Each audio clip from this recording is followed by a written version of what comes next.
on a journey, as I think the whole aged care sector is, of modernisation, of moving our culture away from the traditional emphasis on aged care as being a medicalised model, of being more like a hospital with a lot of nursing going on, a lot of clinical stuff going on in aged care.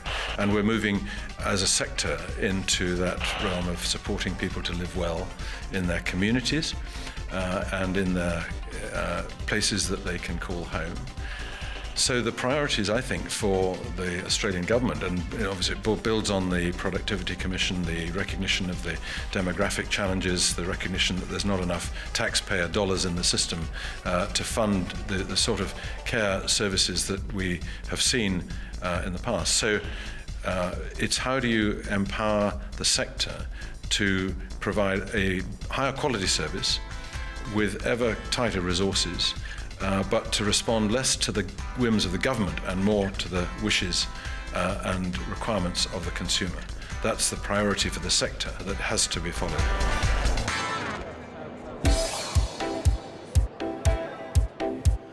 Thinking about leaders and what they need to do, I think the leaders need to think long and hard about what their current constraints are. So the first thing I recommend is drop the constraints.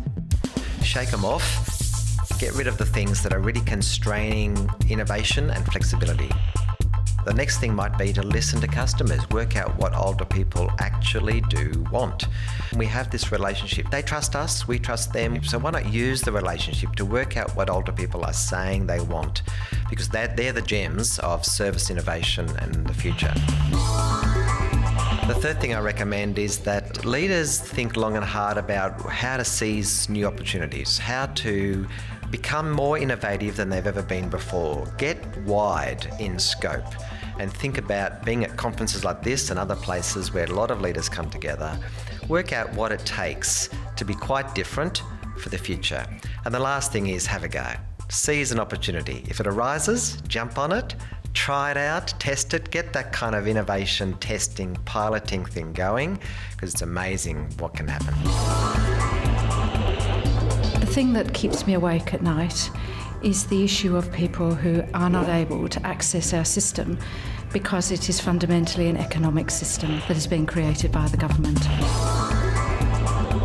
Money is driving the decision making that we are doing, and I think money is what is excluding people and has the capacity to exclude people into the future. I don't think that the current system is addressing that sufficiently.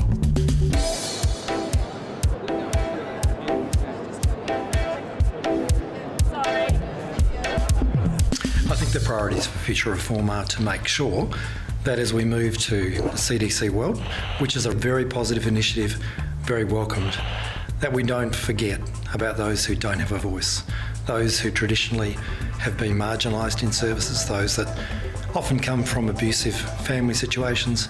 Who's going to speak for them?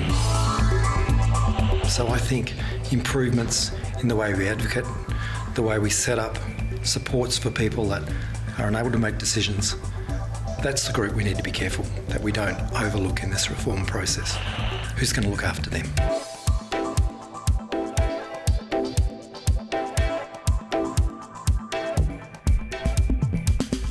We think it's really important that older people are valued, and so we want to see an ageing plan for Australia, one which is beyond aged care, where people can actually be supported to live in healthy lives, to be connected to their communities. So we support the government's movement towards deregulation of community aged care, and particularly the fact that they're going to give a lot more high care packages.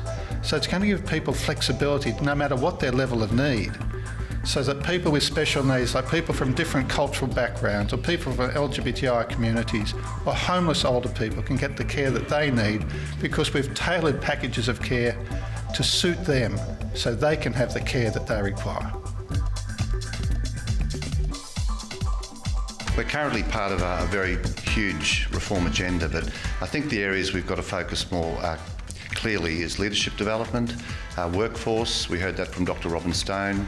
Michael Kirby reminded us that we needed to focus on the needs of the minorities, and certainly technology and design. This has been a great 3 days. We've had people from all around the world contributing to the Brains Trust, if you like, and it's just great that we can all leave here with great ideas to take back to our respective countries.